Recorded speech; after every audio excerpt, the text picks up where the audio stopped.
June Infotechന്റെ Tally prime ട്യൂട്ടോറിയലിലേക്ക് എല്ലാവർക്കും സ്വാഗതം.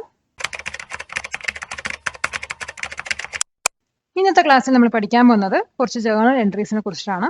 അതായത് നമുക്ക് ട്രാൻസാക്ഷൻ കിട്ടിക്കുന്ന രണ്ട് അക്കൗണ്ട് ഏതൊക്കെ രീതിയിൽ എഴുതണം എന്നതിനെ കുറിച്ചിട്ടാണ്. ആദ്യം നമുക്ക് ബിസിനസ്സിൽ വരുന്ന ടൈപ്സ് പഠിക്കാം. ഒരു ബിസിനസ് എന്ന് പറഞ്ഞാൽ രണ്ട് വ്യക്തികൾ അല്ലെങ്കിൽ രണ്ട് ഓർഗനൈസേഷൻ തമ്മിലുള്ള ഒരു ട്രാൻസാക്ഷൻ ആണ്. അതായത് ഇപ്പോൾ ഒരു ഗുഡ്സ് അല്ലെങ്കിൽ സർവീസസ് ഒരു ഓർഗനൈസേഷൻ പ്രൊവൈഡ് ചെയ്തതിനാൽ അത് വാങ്ങിക്കുന്ന ആള് പകരമായിട്ട് ക്യാഷ് ആണ് കൊടുക്കുന്നത്. ക്യാഷ് അല്ലെങ്കിൽ ഏതെങ്കിലും അത്തരത്തിലുള്ള വാല്യൂ ഉള്ള എന്തെങ്കിലും ഫോമിലായിരിക്കും അവർ റീപേ ചെയ്യുന്നത്. അപ്പോൾ ഈ ഒരു ബിസിനസിന്റെ മെയിൻ എയിം എന്ന് പറയുന്നത് പ്രോഫിറ്റ് ഉണ്ടാക്കുക എന്നാണ്. അപ്പോൾ ബിസിനസ്സിൽ വരുന്ന മൂന്ന് ടൈപ്സ് പറയുന്നത് ഒന്ന് സോൾ പ്രൊപ്പറേറ്റർഷിപ്പ് ആണ്, പിന്നെ വരുന്നത് പാർട്ട്ണർഷിപ്പും, പിന്നെ ഒന്ന് കമ്പനിയുമാണ്. ടൈപ്പ് ഓഫ് ബിസിനസ്സിൽ ഓരോന്നും നമുക്ക് എക്സ്പ്ലെയിൻ ചെയ്യാം. അതിൽ ആദ്യത്തെയാണ് സോൾ പ്രൊപ്പറേറ്റർഷിപ്പ്. സോൾ പ്രൊപ്പറേറ്റർഷിപ്പ് പറയുന്നത് ബിസിനസ്സിൽ വരുന്ന ഏറ്റവും സിംപ്ലസ്റ്റ് ഫോം ആണ്. അപ്പോൾ ഇതിനകത്ത് ഒരൊറ്റ ആളായിരിക്കും ആ ഒരു ബിസിനസ് ഓൺ ചെയ്യുന്നതും അതുപോലെ ഓപ്പറേറ്റ് ചെയ്യുന്നതും. അപ്പോൾ ഈ ബിസിനസ്സിനകത്ത് വല്ല ഡെപ്തോ ലയബിലിറ്റിയോ അല്ലെങ്കിൽ പ്രോഫിറ്റ് ഒക്കെ ഉണ്ടെങ്കിൽ അതിൻ്റെ എല്ലാ റെസ്പോൺസിബിലിറ്റി ഏറ്റെടുക്കുന്നത് ഈ ഒരു സിംഗിൾ ഓണർ തന്നെയായിരിക്കും. പിന്നെ വരുന്നത് പാർട്ട്ണർഷിപ്പ്. പാർട്ട്ണർഷിപ്പ് പറഞ്ഞാൽ രണ്ടിൽ കൂടുതൽ ആളുകളോ കൂടി ചേർന്ന് നടത്തുന്ന ഒരു ബിസിനസ് സ്ട്രക്ചറാണ്. അപ്പോൾ ഇതിനകത്ത് ഓണർഷിപ്പും അതുപോലെ റെസ്പോൺസിബിലിറ്റീസ് ഒക്കെ ഇവർ തമ്മിലാണ് ഷെയർ ചെയ്ത് കൊണ്ടുപോകുന്നത്.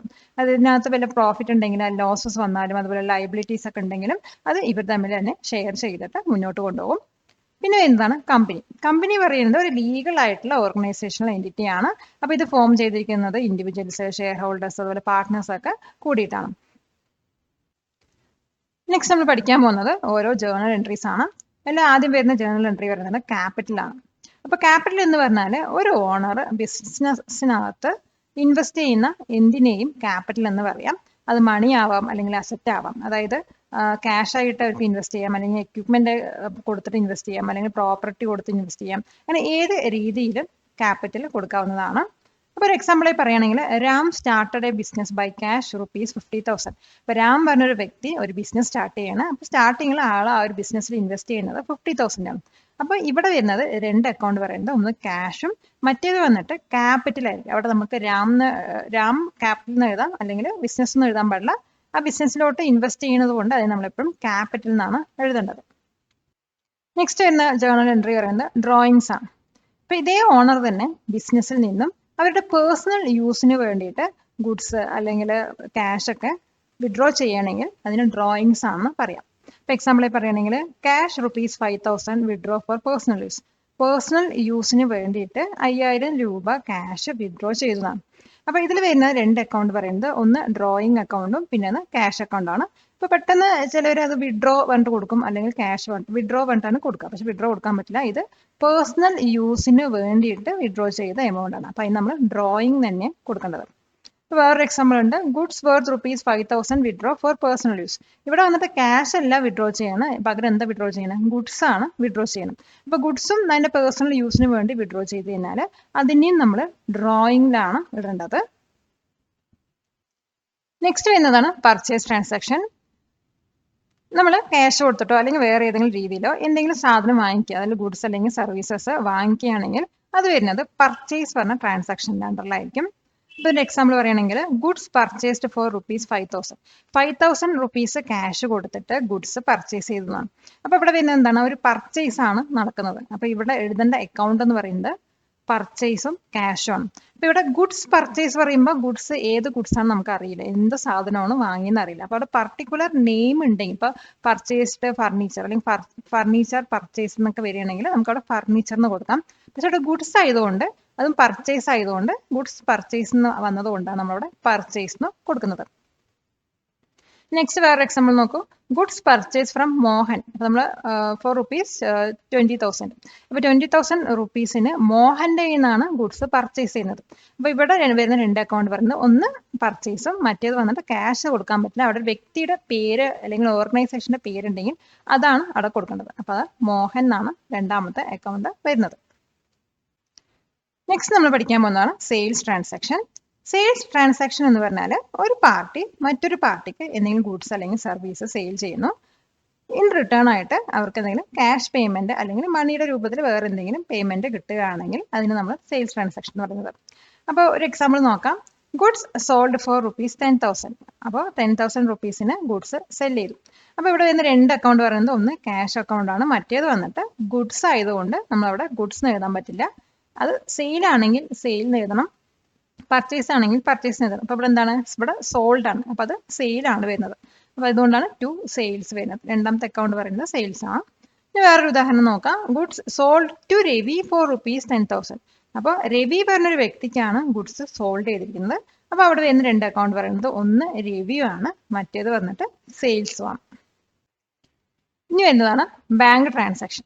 അതായത് ബാങ്കുമായി റിലേറ്റഡ് ആയിട്ടുള്ള എല്ലാ ആക്ഷൻസും ബാങ്ക് ട്രാൻസാക്ഷൻ്റെ അണ്ടറിലാണ് വരുന്നത്. എക്സാമ്പിൾ പറയുകയാണെങ്കിൽ ഡെപ്പോസിറ്റ്, വിഡ്രോവൽ, ട്രാൻസ്ഫർ, ഇതൊക്കെ ഇതിനകത്താണ്, ബാങ്ക് പറഞ്ഞ ജേർണൽ എൻട്രിക്കിനകത്താണ് കൊടുക്കുന്നത്. ഒരു എക്സാമ്പിൾ നോക്കാം. Cash deposit in bank ₹5,000. ബാങ്കിനകത്ത് ഒരു 5,000 റുപ്പീസ് ക്യാഷ് ഡെപ്പോസിറ്റ് ചെയ്തു. അപ്പോൾ ഇവിടെ വരുന്ന രണ്ട് അക്കൗണ്ട് പറയുന്നത് ഒന്ന് ബാങ്കും മറ്റേത് ക്യാഷും ആയിരിക്കും. ഇവിടെ ബാങ്ക് റിലേറ്റഡ് ആണ് നടക്കുന്നത്, ബാങ്കിൽ ക്യാഷ് ഡെപ്പോസിറ്റ് ചെയ്യുകയും ചെയ്യുന്നത്, അതുകൊണ്ടാണ് ബാങ്ക് അക്കൗണ്ടിൽ വന്നത്. പിന്നെ മറ്റേത് ക്യാഷും. ഇനി ക്യാഷ് വിഡ്രോൺ ഫ്രം ബാങ്ക് ₹5,000. ഇവിടെ ബാങ്കിൽ നിന്നും 5,000 റുപ്പീസ് വിഡ്രോ ചെയ്തിരുന്നു. അപ്പോൾ ഇവിടെ നമ്മൾ വിഡ്രോ ക്യാഷ് എന്ന് കൊടുക്കാൻ പറ്റില്ല, പകരം എന്ത് കൊടുക്കണം, ക്യാഷ് ബാങ്ക് എന്ന് വേണം കൊടുക്കാൻ. നെക്സ്റ്റ് വരുന്ന ജേർണൽ എൻട്രി ആണ് എക്സ്പെൻസ് ട്രാൻസാക്ഷൻ. എക്സ്പെൻസ് ട്രാൻസാക്ഷൻ പറഞ്ഞാൽ ഒരു കമ്പനിയിൽ നടക്കുന്ന എല്ലാ ചെലവുകളിനെയാണ് പറയുന്നത്. ഉദാഹരണത്തിന് റെന്റ്, സാലറി, ഇലക്ട്രിസിറ്റി എന്നിവയൊക്കെയാണ്. അപ്പോൾ ഇതിൻ്റെ രണ്ട് എക്സാമ്പിൾ നോക്കാം. Shop rent paid ₹20,000. അപ്പോൾ ഒരു ഷോപ്പിന്റെ റെന്റ് കൊടുക്കുകയാണ് 20,000 രൂപ. അപ്പോൾ ഇവിടെ വരുന്ന രണ്ട് അക്കൗണ്ട് പറയുന്നത് ഒന്ന് റെന്റും പിന്നെ ഒന്ന് ക്യാഷ് ആണ്. അപ്പോൾ അവിടെ എന്താ നടക്കുന്നത്, അവിടെ ഒരു എക്സ്പെൻസ് ആണ് വരുന്നത്. അത്തരത്തിലുള്ള ട്രാൻസാക്ഷനെയാണ് നമ്മൾ എക്സ്പെൻസ് ട്രാൻസാക്ഷൻ എന്ന് പറഞ്ഞത്. പിന്നെ എന്താണ് ഇലക്ട്രിസിറ്റി പെയ്ഡ് ബൈ ചെക്ക് ₹2,000. അപ്പോൾ ഇവിടെ നമ്മൾ ഇലക്ട്രിസിറ്റി ബില്ല് പേ ചെയ്യണം. അതെങ്ങനെ പേ ചെയ്യുന്നത്, ചെക്കായിട്ടാണ് പേ ചെയ്യുന്നത്. അപ്പോൾ ചെക്ക് പറഞ്ഞ ടേം വന്നിട്ട് നമ്മുടെ ബാങ്കുമായി റിലേറ്റഡ് ആയിട്ടുള്ള ആക്ഷൻ ആണ്. അതുകൊണ്ട് ഇവിടെ വരുന്ന രണ്ട് അക്കൗണ്ട് പറയുന്നത് ഒന്ന് ഇലക്ട്രിസിറ്റി പെയ്ഡും പിന്നെ ഒന്ന് ബാങ്കും ആണ്. Sharing is caring. നൂറിൻ ഇൻഫോടെക്കിന്റെ ഈ ഒരു വീഡിയോ ഇഷ്ടപ്പെട്ടുവെങ്കിൽ ലൈക്ക് ചെയ്യൂ, ഷെയർ ചെയ്യൂ. നെക്സ്റ്റ് വരുന്നത് ഫിക്സഡ് അസറ്റ് ട്രാൻസാക്ഷൻ ആണ്. ഫിക്സഡ് അസറ്റ് ട്രാൻസാക്ഷൻ എന്ന് പറഞ്ഞാൽ ഇപ്പോൾ നമ്മൾ ലോങ് ടേം അസറ്റ്സ് അതിൻ്റെ വാങ്ങിക്കുക, അതിനെ സെല്ല് ചെയ്യുക, അതിനെ മാനേജ് ചെയ്യുക, മെയിൻറ്റെയിൻ ചെയ്യുക, ഇവയൊക്കെയാണ് ഇതിനകത്ത് വരുന്നത്. എക്സാമ്പിളായി പറയുകയാണെങ്കിൽ ബിൽഡിങ്, എക്യുപ്മെൻറ്റ്, വെഹിക്കിൾസ് എന്നിവയൊക്കെയാണ്. അപ്പോൾ ഇതിന് ഒരു ട്രാൻസാക്ഷൻ പറഞ്ഞിട്ട് രണ്ട് എക്സാമ്പിൾ നോക്കാം. Purchase computer ₹20,000. അപ്പോൾ 20,000 കൊടുത്തിട്ട് ഒരു കമ്പ്യൂട്ടർ പർച്ചേസ് ചെയ്തു. അപ്പോൾ ഇവിടെ വരുന്ന രണ്ട് അക്കൗണ്ട് പറയുന്നത് കമ്പ്യൂട്ടറും ക്യാഷാണ്.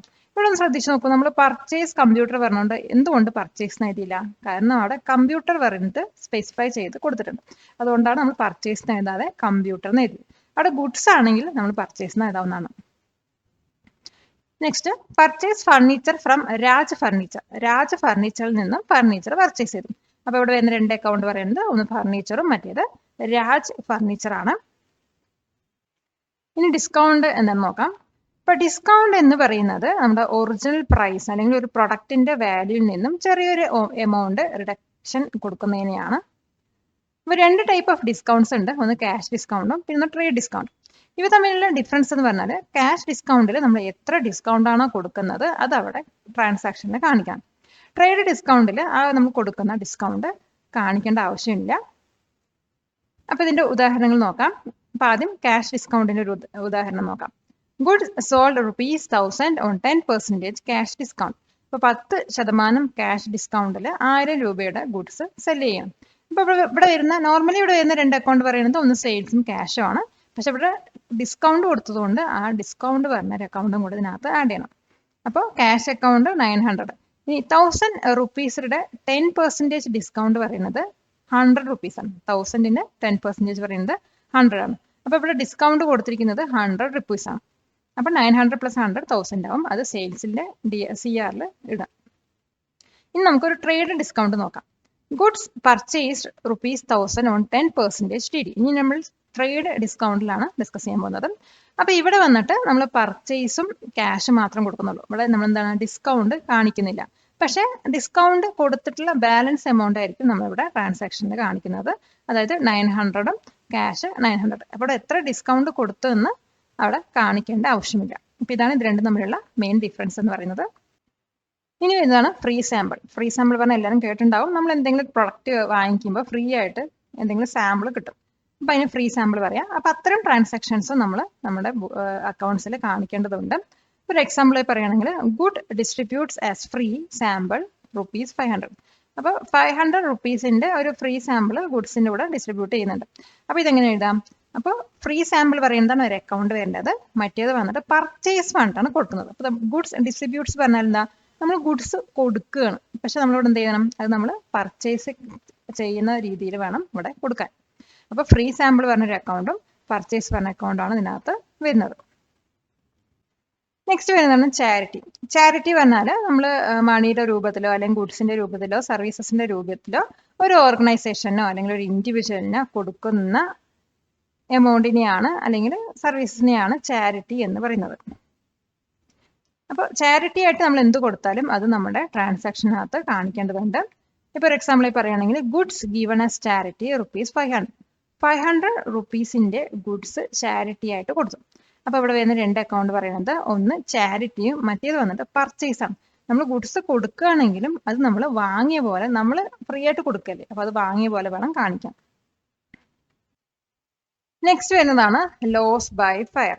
അതായത് നമ്മുടെ കമ്പനിയിലുള്ള ഗുഡ്സ് അല്ലെങ്കിൽ അസറ്റ് ഒക്കെ ഫയർ മൂലം ഡിസ്ട്രോയ് ആവുക അല്ലെങ്കിൽ ഡാമേജ് വരുന്നതിനെയാണ് ലോസ് ബൈ ഫയർ എന്ന് പറയുന്നത്. അപ്പോൾ ഇതിൻ്റെ ഒരു ട്രാൻസാക്ഷൻ നോക്കാം. Goods destroyed by fire ₹5,000. 5,000 റുപ്പീസിന്റെ ഗുഡ്സ് ഫയർ മൂലം ഡിസ്ട്രോയ് ആയി എന്നാണ് ട്രാൻസാക്ഷൻ പറയുന്നത്. അപ്പോൾ ഇതിനകത്ത് വരുന്ന രണ്ട് അക്കൗണ്ട് പറയുന്നത് ഒന്ന് ലോസ് ബൈ ഫയറും മറ്റേത് പർച്ചേസ് ആണ്. നമ്മളൊരു ഗുഡ്സ് ഡാമേജ് ആയി കഴിഞ്ഞാലും അത് നമ്മൾ പർച്ചേസ് അക്കൗണ്ടിലോട്ടാണ് ഇടേണ്ടത്. ഇൻഷുറൻസ് ക്ലെയിം എന്താണെന്ന് നോക്കാം.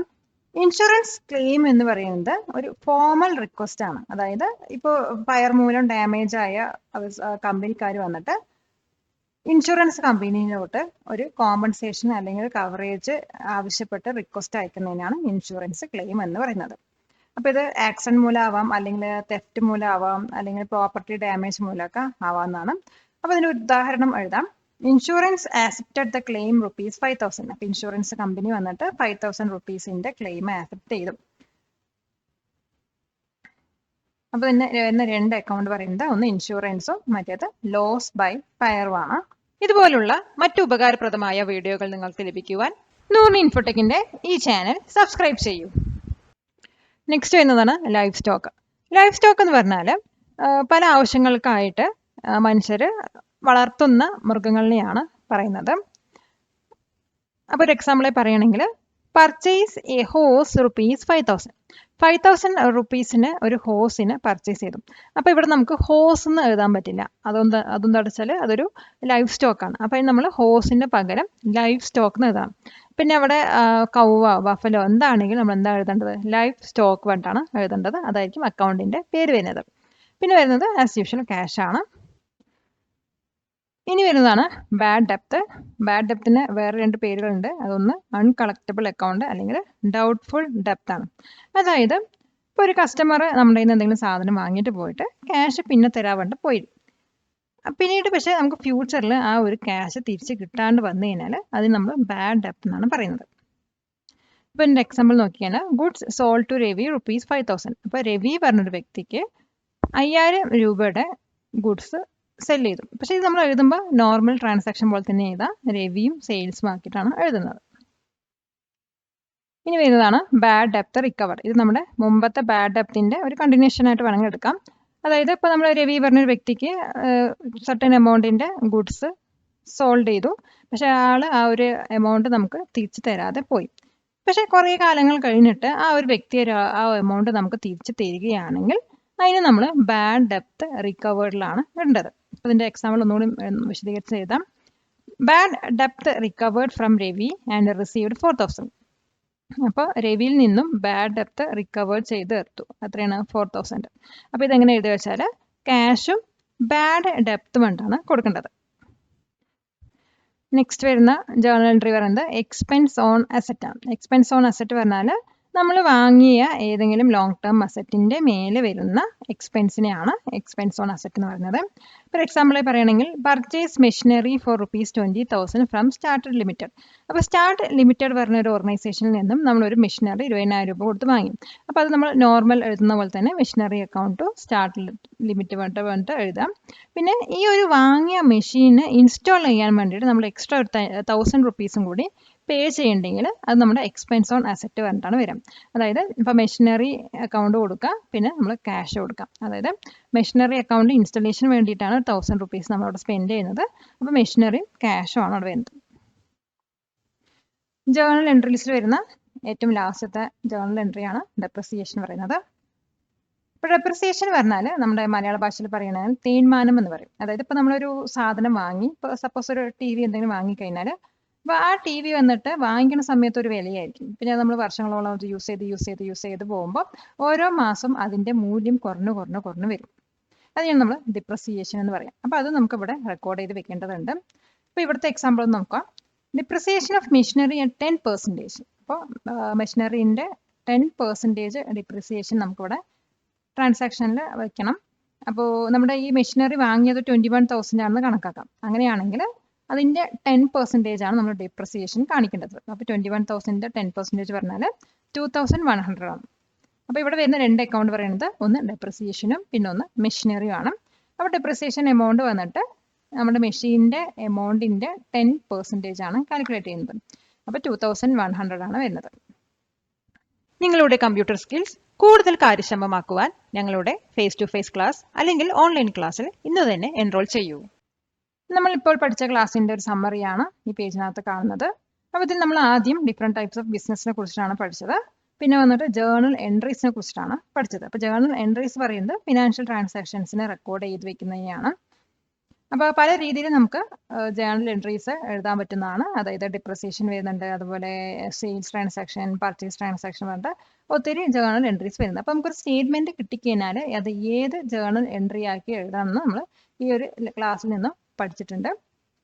ഇപ്പോൾ ഈ ഒരു ജേർണൽ എൻട്രി വന്നിട്ട് നമ്മുടെ ഫിനാൻഷ്യൽ ആക്ടിവിറ്റീൻ്റെ, ഒരു കമ്പനിയുടെ ഫിനാൻഷ്യൽ ആക്ടിവിറ്റീൻ്റെ ക്രോണോളജിക്കൽ ഡീറ്റെയിൽഡ് ആയിട്ടുള്ള റെക്കോർഡാണ് പ്രൊവൈഡ് ചെയ്യുന്നത്. നോൺ ഇൻഫോടെക്കിൻ്റെ ഈ ഒരു വീഡിയോ കണ്ടതിന് എല്ലാവർക്കും നന്ദി. മറ്റൊരു വീഡിയോയുമായി വീണ്ടും കാണാം.